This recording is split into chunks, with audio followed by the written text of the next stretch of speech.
The snow was falling softly over the gas lamps of Beacon Hill, dusting the red brick sidewalks with white, but inside the velvet room, the air was thick with a tension that no fireplace could thaw.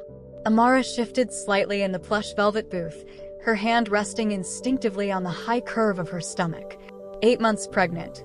She felt every movement of the twins inside her, a constant reminder of the future she was fighting to protect. Across the table, the candlelight caught the sharp edges of the crystal wine glass, but it couldn't warm the chill radiating from the man sitting opposite her. Julian didn't look at her. He didn't notice the emerald green maternity dress she had chosen specifically, because he once said it made her look regal. Instead, his attention was entirely consumed by the glowing screen of his phone and the expensive Swiss watch on his wrist, which he checked for the 3rd time in as many minutes. "Julian," Amara said softly, her voice barely rising above the low hum of jazz and the clinking of silverware. "I was thinking about the nursery walls. The painter needs a final color choice by Monday." Julian didn't look up. He tapped out a furious text message, his jaw set tight.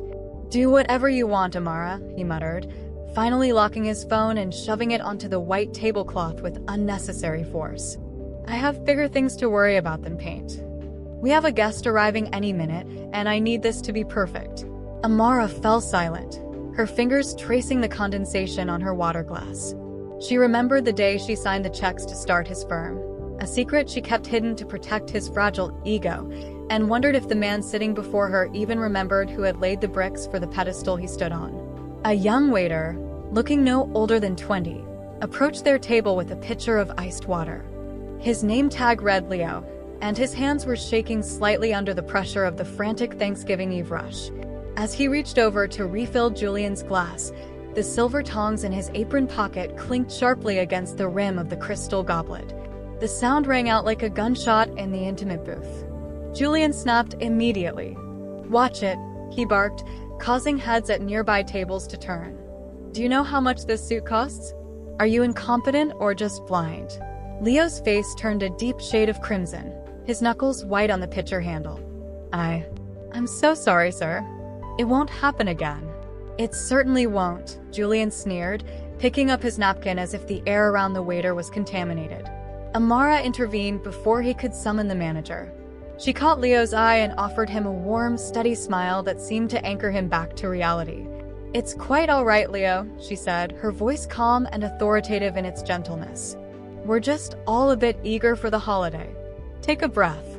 Under the pretense of adjusting her napkin, she covertly slid a folded $50 bill under her saucer, a silent apology for the man she had married. Leo nodded gratefully and retreated. Julian shook his head, looking at her with disdain. "Stop smiling at the help, Amara. You're too soft. My guest is here. Try to look presentable." He straightened his tie, his eyes lighting up with an anticipation he hadn't shown his wife in years. The heavy oak doors at the front entrance swing open, bringing a gust of cold wind and a woman who looks like she intends to burn the place down. That entrance just changed the temperature in the room, didn't it? If you are already rooting for Amara to handle this storm with grace, please drop the number 8 in the comments below to let me know you are standing with her. And if you haven't already, take a quick second to subscribe to the Black King channel and ring that notification bell. We share stories like this to inspire dignity and strength, and your support means the world to us. Now, let's turn the page and see exactly what this uninvited guest intends to do. She didn't wait for the host. The woman in the crimson dress marched through the dining room, her stiletto heels clicking a sharp, aggressive rhythm on the hardwood floor. Heads turned as she passed, drawn not just by the vibrant red fabric that clung to her figure, but by the sheer audacity of her entrance. Bella arrived at their table like a storm front, ignoring the hushed atmosphere of the restaurant entirely. Without a word of greeting or a glance at the pregnant woman sitting in the booth, she leaned down and pressed a lingering, possessive kiss on Julian's mouth. To Amara's horror, Julian didn't pull away. He leaned into it, his earlier tension dissolving into a smug satisfaction as he looked at his wife over his mistress's shoulder. Bella slid into the booth beside Julian, crowding him, effectively creating a united front against Amara. A waiter appeared instantly, sensing the volatility of the table. "Can I get you something to drink, miss?" he asked, his eyes darting nervously between the three of them. I'll have the Cabernet Vintage 2018, Bella said reflexively, her voice loud and brash. Then, as if remembering a script she hadn't fully memorized, she froze. Her eyes widened slightly, and she corrected herself with a theatrical sigh. I mean, sparkling water with lime. For the baby, of course. Amara watched the performance closely. She noted the hunger in Bella's eyes when she mentioned the wine, a slip that a truly pregnant woman, anxious about her child's health, would never make so carelessly. So, Bella said, turning her gaze fully on Amara for the first time. She looked her up and down, curling her lip in distaste. This is the practice wife you told me about? You said she was boring, Julian, but you didn't say she dressed like a librarian. Julian laughed, a cruel, hollow sound. Amara likes to play it safe. That's why we're here, Amara. I'm done playing it safe. He reached into his jacket pocket and pulled out not a gift, but a thick envelope. We're done. Bella is pregnant. A son. I need an heir who will be raised to lead, not whatever this is. He gestured vaguely at Amara's stomach, dismissing his own unborn daughters. I've had the papers drawn up. I'm keeping the house, and I'm petitioning for full custody. The courts won't give 2 infants to an unemployed, emotional woman with no income. The air in the booth grew suffocating. They waited for the explosion. They wanted the scene. They wanted the angry outburst that would validate every lie they had told themselves about her. When Amara simply stared at them, her face an unreadable mask of calm, Bella's smile faltered. Irritated by the lack of reaction, Bella reached out and accidentally backhanded Amara's water glass. The crystal goblet tipped, sending ice and water soaking into the pristine white tablecloth and dripping onto Amara's lap. Oops. Bella sneered, her voice dripping with venom. Clumsy. Clean it up. Amara doesn't scream. She doesn't cry.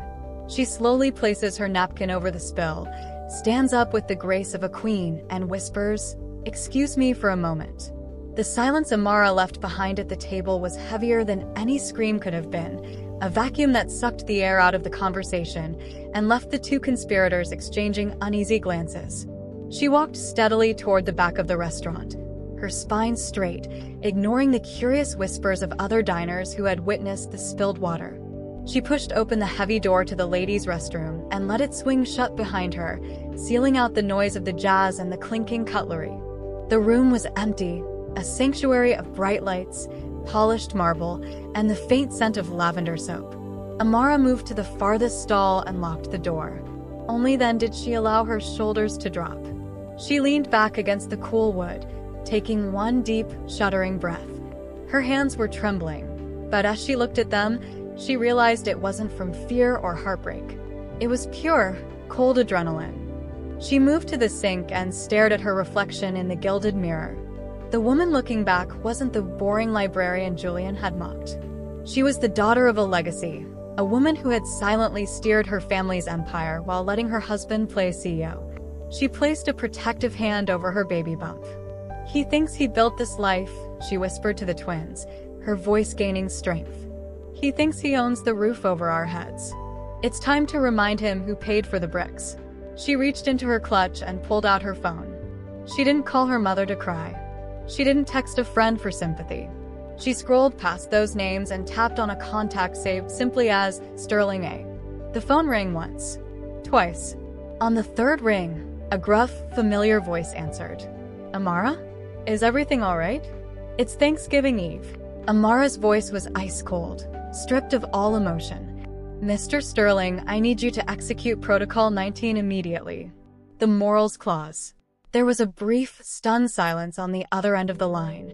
Sterling, the CFO who had served her father for 30 years, knew exactly what that code meant. It was the nuclear option. Are you sure, Amara? He asked gently. Once I push this button, the system locks him out completely. His corporate cards, his access to the building, his signatory rights. It all goes dark. He just threatened to take my children, Arthur, Amara said, her eyes hard. He's sitting outside with a mistress, spending company funds on a victory dinner for a divorce I haven't even signed yet. Do it. Right now. The hesitation vanished from Sterling's voice. Understood, Madam Chairwoman. I'm revoking his access as we speak. The notification will hit his phone in 60 seconds. Amara hung up. She didn't check her messages. She simply opened her compact, reapplied a coat of deep red lipstick that matched the war paint of a soldier, and unlocked the restroom door. Amara hangs up, applies a fresh coat of deep red lipstick, and opens the restroom door. Now, she thinks, let's see who pays for dinner. The trap is set, and the countdown has begun. If you are loving Amara's boss move and can't wait to see the look on Julian's face, drop the number 8 in the comments below right now. And if you haven't joined us yet, please subscribe to the Black King channel and turn on that notification bell. Your support is exactly what fuels us to keep creating stories that inspire strength and justice. Now, let's head back to the table and watch the fireworks begin. Amara returned to the table not as a victim, but as a judge delivering a silent verdict, her face composed, her steps light. She slid back into the booth with a serenity that unsettled Julian more than her shouting would have. He had expected tears, a plea for reconciliation, or perhaps a desperate negotiation. Instead, she picked up the dessert menu as if nothing had happened. Glutton for punishment. Julian scoffed, his voice loud enough to draw the attention of the diners at the next table again. Or did you just want a free meal before I kick you out of the house? Enjoy it, Amara. It's the last thing I'm ever paying for. He raised his hand and snapped his fingers aggressively at Leo, mirroring the rudeness he had displayed earlier. Check. Now. And put her water on a separate tap. Leo hurried over, placing the leather bill folder on the table with trembling hands. The total is $850, sir, he murmured. Julian didn't even look at the number. With a flourish of arrogance meant to impress Bella, he pulled a heavy platinum Amex from his wallet and tossed it carelessly onto the tray. Keep the change, he said dismissively, though he hadn't even checked if there was enough tip to cover the insult. Leo took the card to the tableside wireless terminal. The restaurant was quiet, the jazz interlude ending, leaving a sudden hush in the room. Leo inserted the chip. The machine whirred for a second, and then a harsh, dissonant sound cut through the silence. Beep, beep, beep. Leo frowned, pulling the card out and wiping the chip on his apron. I'm sorry, sir, he said, his voice carrying in the quiet room. The machine says, issuer rejected. It might be a connection error. Bella giggled nervously, but Julian's face flushed with irritation. It's a brand new card. Your machine is broken, he snapped. He reached into his jacket pocket and pulled out a sleek black card, the corporate visa. Here, use the company account. And hurry up. Leo nodded and inserted the second card. The room seemed to hold its breath. Beep, beep, beep. The rejection sound was louder this time. But before Julian could open his mouth to scream at the waiter, a different sound joined the chorus. Ping. Julian's phone, sitting face up on the table, lit up with a high-priority notification. Then another. Ping. Ping. Ping. The notifications cascaded down the lock screen in a terrifying waterfall of text. Julian looked down, his eyes widening in disbelief. The first email was from the board of directors, marked urgent. The subject line read, Notice of termination for cause and asset freeze effective immediately. Below it was an alert from his bank. Security alert. All accounts associated with this profile have been locked by the primary account holder. His hands began to shake violently. He looked from the declined card to the phone, his brain unable to process the sudden collapse of his world. Amara takes a sip of her water, looks Julian dead in the eye, and whispers, You didn't think I'd let you use my inheritance to buy her dinner, did you? The color drained from Julian's face faster than the wine he had spilled earlier, turning his skin a sickly shade of gray. He stared at Amara, his mouth opening and closing like a fish pulled from water, unable to form words that could bridge the chasm that had just opened beneath his feet. You blocked the accounts, he stammered finally, his voice cracking. But the merger, the housing portfolio. I'm the CEO. Amara shook her head slowly, a look of pity crossing her face. You were the CEO because I appointed you, Julian. There is no merger. I own the holding company. I always have. Did you really think my father would leave his legacy to a man he didn't trust? The silence that followed was broken by a sharp gasp from Bella. She looked from Julian's terrified face to the declined credit cards on the table, the math finally clicking in her head. The man she thought was her golden ticket was, in reality, just another employee, and a fired one at that. "Wait," she said, her voice rising in panic. "You said you were rich. You said you built that company from the ground up." Julian turned to her, desperate for an ally. "Bella, baby, it's just a misunderstanding. We can fix this. We still have the baby to think about." Amara laughed then, a soft, dry sound. "Oh, Julian. You really are not paying attention, are you?" She turned her gaze to the mistress, her eyes sharp as diamonds. "And Bella, you might want to ease up on the stress. Alcohol isn't good for a fake pregnancy." Bella froze. "I don't know what you're talking about," she hissed, though her hand instinctively covered her flat stomach. Amara tapped her phone screen and slid it across the table. "My private investigator is very thorough. He visited the clinic you claim to be attending. They have no record of you, Bella. Just like they had no record of your previous pregnancies with the CEO of that tech startup in San Francisco last year." Exposed and cornered, Bella's mask of sophistication shattered completely. She didn't cry, she got angry. She snatched her purse from the booth, her face twisted in a sneer. "I am not dealing with this," she spat, looking at Julian with pure disgust. "I'm not ruining my body for a broke loser who can't even pay for dinner." She stormed out into the snow without looking back, the heavy door slamming shut behind her. Julian was left alone, trembling, holding a piece of plastic that was now worth less than the ice melting in his glass. He looked up at Amara, tears forming in his eyes. "Amara, please." Amara didn't let him finish. She stood up, smoothing the emerald fabric of her dress. She didn't look at her husband. She looked for the waiter.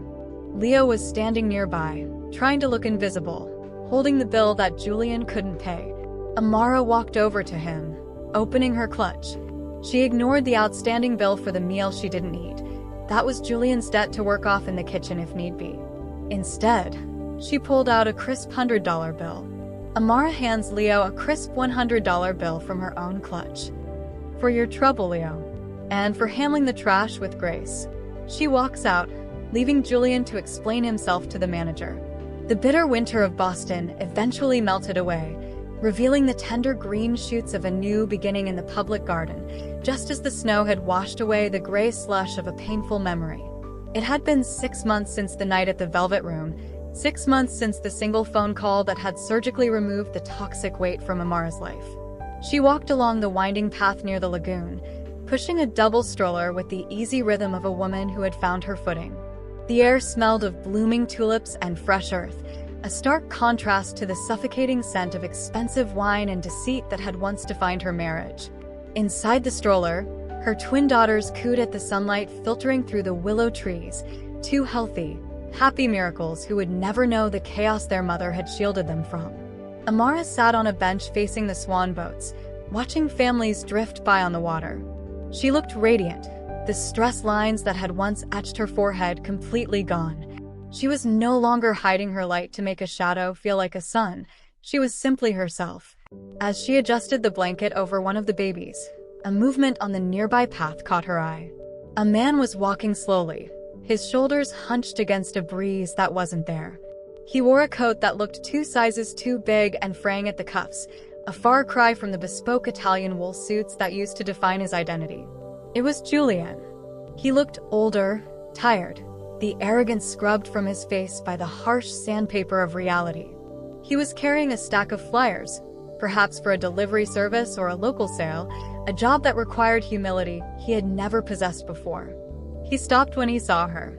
For a long, suspended moment, the world seemed to narrow down to the space between them. He looked at the stroller, then up at Amara.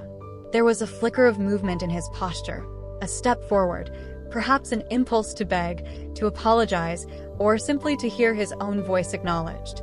But Amara didn't flinch. She didn't look away in fear, nor did she glare in anger. She simply offered him a small, polite nod, the kind one gives to a stranger they once knew in a dream, and then turned her attention back to her children. The message was clear: "You're not my enemy anymore. You are simply nothing." Julian froze, the realization of his total irrelevance hitting him harder than any lawsuit. He lowered his head and walked on, disappearing into the crowd of strangers. Amara took a deep breath, filling her lungs with the sweet spring air.